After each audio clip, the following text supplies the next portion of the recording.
Pose Jawad.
My life in order, guess it I mutapundoda. If my dreams could come true, Tahiti nikakura ndoda could drive a helicopter. That's all what I wish, all what I need, all what I wish. Sometimes life is not fair.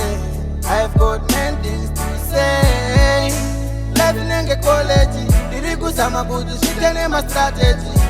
I've experienced a lot. Life inemakwidza pamwe nematero. Zvimwe nzendo taura watsoka, taura wapetuka, zvimwe sangoidema. Kudriva mabenzi mapima ndichichinjanisa yandada ndizvo zvandinoda. Ndichishika pa 10 pound ndikura geti neremote kalife kemudenga ka. Ndichipinda mumba ndichitambirwa nevana vabva kubasa. Ndakabata newspaper rangu kachimwa bread nezviwitsi zvevana. Amairitimu vatinondiprepara tina tinenge ndaneta ndabva kubasa kari pamakumbo kachinetsa.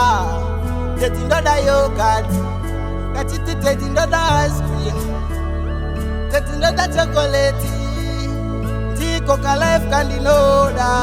Yeah, never ndizvione.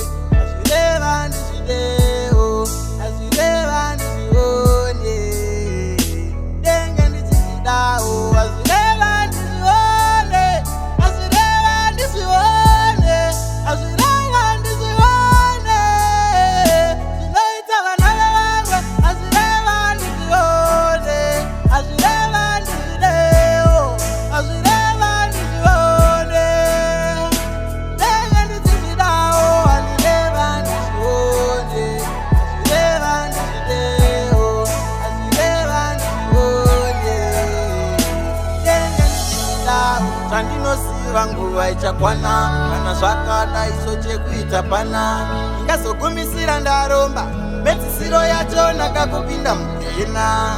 Mwari vakati nguva ichakwana, ramba wakashinga imbodzikamisa hana. Chimwe nechimwe chine nguva yacho, chinosiyana inguva nemukana. Reva ndizvione, reva ndizvideo.